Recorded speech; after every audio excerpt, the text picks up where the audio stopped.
Okay, so you're here because you're totally new to Fortnite, right? Like maybe your friends are super into it, or you're just curious about this game that like everyone's talking about. It's a big one for sure. Yeah, it is. It's everywhere these days, and for good reason, too. Yeah.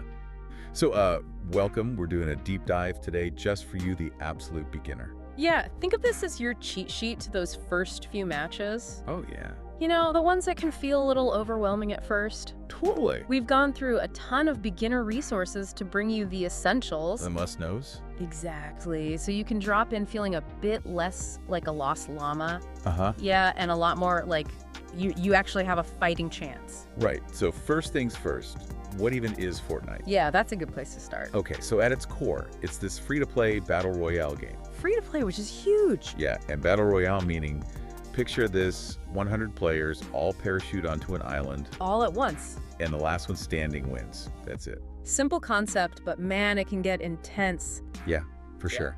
And it's available on like pretty much every device you can think of these days. PC, Mac, Android, iOS, PlayStation, Xbox, Nintendo Switch, you name it. You're pretty much guaranteed to be able to play it. Yeah, except just a quick heads up, if you're on an older Apple device, the game isn't getting updates there anymore. Right, because of that whole legal situation a while back. Yeah, and it's not on the App Store either. So version 13.40, that's where it stops for those devices. Right, so for someone like you just starting out, there are two things about Fortnite that are really going to stand out. Yeah, what makes it unique? Exactly. First, the visuals. Oh yeah. It's bright, it's cartoony, and honestly, that makes the whole thing feel less intimidating than some of those other battle royale games out there. Yeah, right. The ones that try to be super realistic and gritty. Exactly. It's like a breath of fresh air. It's more inviting for sure.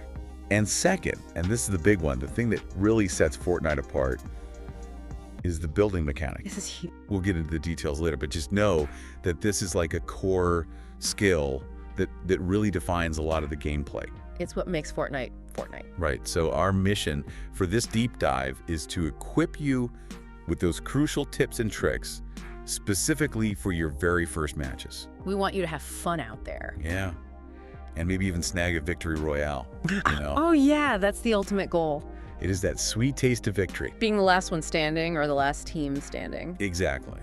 So are you ready to jump out of the battle bus? Let's do it. Okay, cool. So let's talk about that initial drop. That feeling of anticipation when you're in the battle bus and you see the island below. That's exciting. Yeah, it is.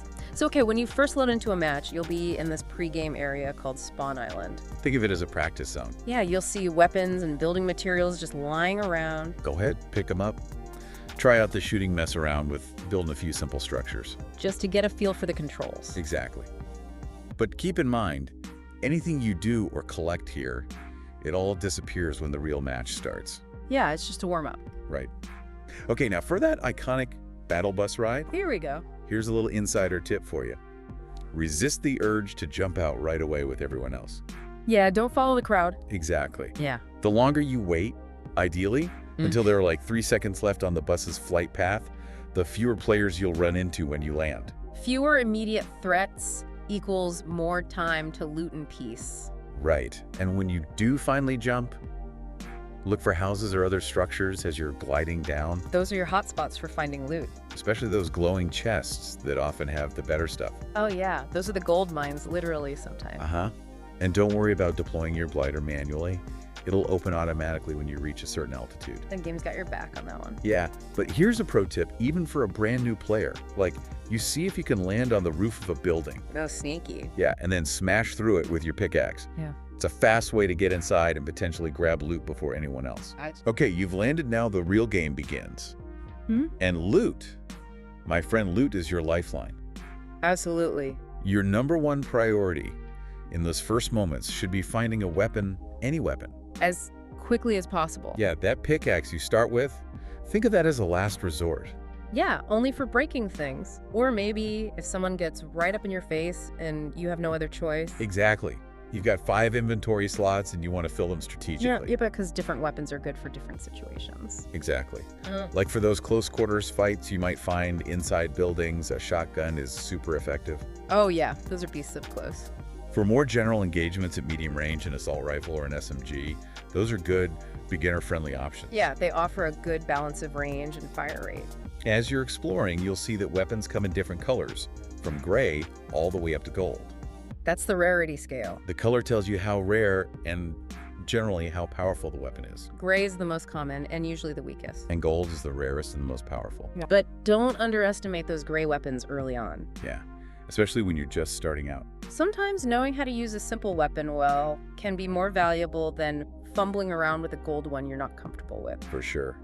And definitely check out the stats of the weapons you pick up. See how much damage they do? You can usually find that info in your inventory. On most controllers, it's up on the D-pad.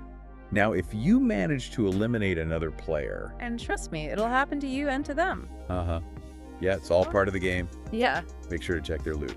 Prioritize grabbing anything that looks better than what you already have. Or any health and shield items they might be carrying. Oh yeah, those are essential. But a word of caution, don't hang out in the open for too long while you're looting. You don't want to become an easy target. For sure. Yeah. Okay, now for those of you playing with a controller, there's a super useful setting called preferred item slots. This can be a game changer. It really can. You can find it in the settings menu. And what it does is it lets you set it up so your go-to weapons always show up in the same slots. A common setup for beginners is assault rifle in the first slot, shotgun in the second, SMG in the third, a consumable like health or shields in the fourth, and maybe a sniper rifle or a bow in the fifth. Yeah, that's a solid starting point. Also, definitely enable auto sort consumables to the right and hold the swap pick. Those settings can really help you manage your inventory quickly, especially in those heated moments. Okay, now let's talk about that big purple cloud you'll see on the map. The storm. The storm.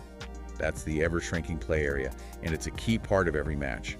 It keeps the action moving. If you get caught outside of the safe zone, the white circle on your map, you start taking damage. And it can hurt. Don't underestimate the storm's damage, especially as the safe zone gets smaller and smaller. Yeah, in those later circles, it can take you out quickly. So keep an eye on the map and plan your movements accordingly. Instead of waiting until the last second and then having to make a mad dash for the safe zone, try to plan your route so you get to the storm barrier just as it's closing. Or even a little before. Exactly. That way you have time to secure a good position, maybe grab some loot without that added pressure. And without making yourself a target for other players who are scrambling to get inside. Right. Okay, next up, health and shields. Gotta stay alive out there. Essential. You'll come across small shield potions, which give you 25 shield points each. And large shield potions, which give you a full 50. Now here's a little trick with the small ones. You can only use them until your shield bar reaches 50. So if you find both, always drink the small ones first to get to that 50 shield mark. And then use the large ones to max it out at 100. Exactly. And don't forget about those healing items, bandages and med kits. Bandages restore smaller amounts of health, but they're quick to use. Med kits bring you back to full health, but they take a bit longer, leaving you more vulnerable. So carry a mix of both healing and shield items. You never know when you're going to need them. Now let's talk about moving around the island effectively and being aware of your surroundings. Situational awareness. Exactly. It's crucial for survival. One thing to be super careful of as a new player is fall damage. Yeah, if you drop from a height of more than about 3 stories, you're going to lose a lot of health. And in some cases, it can even eliminate you outright. So try to use ramps to get down safely. Or slide down inclines if you can. Now this might seem like a small thing, but trust me, playing with headphones is a game changer. Oh yeah, huge difference. Being able to clearly hear footsteps and gunshots. And knowing where they're coming from. It gives you a massive advantage. It gives you those extra seconds to react, to switch to the right weapon, to build cover, or to just get out of the way. Also remember that crouching makes your footsteps much quieter. So use that to your advantage, sneak up on opponents, or move around without being detected as easily. Okay, now let's dive into building that unique mechanic that really sets Fortnite apart. It's a core part of the experience. And honestly, it's what separates the casual players from the pros. The ones who consistently dominate. Don't worry if it feels overwhelming at first, even learning some basic building can make a big difference. It can keep you alive. Exactly. So you start each match with your trusty pickaxe. Your all-purpose tool. Use it to break down almost anything. You see trees, buildings, cars, anything.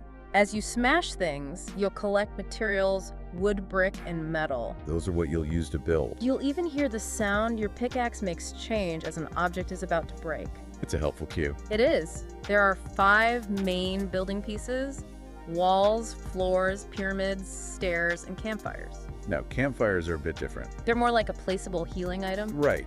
They don't use your collected materials. But when it comes to the other materials, Wood, brick, and metal, each one has different strengths and building times. Metal is the strongest, The toughest to break through. but it takes the longest to build. Brick is in the middle. And wood is the weakest, but it builds super fast. So if you need cover in a hurry, slap down some wooden walls. It's your best bet. Building is so versatile. You can use it to reach high places, get to loot that no one else can grab. Provides instant cover when you're under fire. You can even build lookout posts to scan for enemies. Just remember, anything you build can be destroyed by your opponents. So think of them as temporary tactical advantages. Not fortresses. Okay, so you're running around looting, maybe even throwing up a wall or two when someone takes a shot at you. What are some initial strategies you should keep in mind?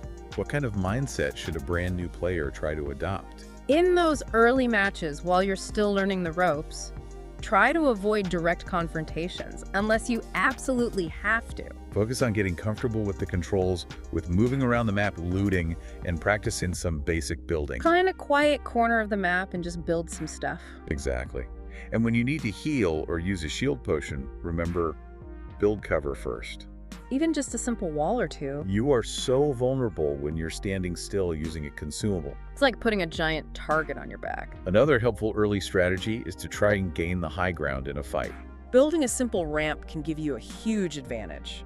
Yeah, a basic but effective technique is to build 4 walls around yourself in a square and then place a ramp inside facing your opponent. That gives you a protected platform to shoot from and a way to duck down and reload if you need to. Okay, so you got eliminated. It happens to everyone, especially at first. It's all part of the learning process. Don't just immediately jump back into a new match. Stick around and watch the rest of the game, Observe the more experienced players. especially how they use building in combat. You can pick up so much just by watching. Pay attention to how they build under pressure, how quickly they place structures, what materials they use in different situations. You'll start to see patterns and strategies. And for you controller players out there, make sure turbo building is turned on in your game settings. This lets you continuously place building pieces just by holding down the button. It makes building much faster and smoother, especially when things get intense. Okay, now if building still feels a bit overwhelming, there's a great alternative game mode called Zero Build. As the name suggests, no building. It focuses purely on gunplay movement and using the natural cover on the map. And to make up for the lack of building players in Zero Build, have a recharging shield. It's a great way to experience the core of Fortnite without that added layer of building complexity. And when you want to practice specific skills or just try out different kinds of games within Fortnite, there's creative mode. This is a separate space where you can build your own islands. Create custom games and challenges. There are also tons of community-created games you can jump into. Practice shooting ranges, fun mini games, all sorts of stuff. And for the PC players out there, there's an even more advanced tool called the Unreal Editor for Fortnite, or UAFN. This lets you create even more complex stuff using the power of the Unreal Engine. It's pretty amazing, but it is PC exclusive for now. Okay, let's shift gears a bit and talk about a few things to avoid as a new player. Some common pitfalls. When you're harvesting materials with your pickaxe, try not to completely destroy every tree you come across. Leaving them with a little bit of health makes it less obvious that someone's been in that area. The trail of completely chopped down trees is like a beacon to other players. It's like saying, hey, I was just here, come find me. And this is a big one. For a free-to-play game, be careful about spending real money on cosmetic items. Like character skins, dances, emotes, and weapon wraps. They look cool, and they let you personalize your appearance, but they don't actually give you any advantage in the game. They're purely for looks. Fortnite is free to play, and those paid items are just for customization. Don't feel pressured to buy the latest flashy skin just because everyone else has it. Before you jump into a match, always double-check which game mode you have selected. Solo duos, trios, squads, and all their zero build versions. Make sure you're queuing up for the mode you actually want to play. Especially if you're planning on teaming up with friends. While there are some free rewards and challenges you can complete just by playing, the main way to unlock most of the cosmetic items is through the Battle Pass. This is a seasonal system that gives you rewards as you play and complete challenges. But unlocking the premium track of the Battle Pass and most of its rewards requires V-Bucks. The in-game currency that you buy with real money. So just be aware of that if you're thinking about getting those exclusive items. So we've covered a lot of ground here. What's the key takeaway? The best way to get better at Fortnite is to play consistently. Every match is a learning opportunity. Even the ones where you get eliminated early on. You'll start to get a feel for the map, the weapons, the flow of the game. It takes time and practice. As you play more, start to think about what kind of playstyle suits you best, Are you cautious and strategic? or aggressive and action-oriented. Try both the standard building mode and zero build and see which one you enjoy more. There's no right or wrong way to play. The most important thing is to have fun. That's the real Victory Royale. Now here's something to think about as you head into your first matches. How might the things you learn in Fortnite about spatial awareness and making quick decisions translate to other areas of your gaming life or even beyond? It's interesting to consider how those skills honed in a virtual battle royale could have unexpected applications. Good luck out there, Have fun. and we'll see you on the island. See ya. Bye.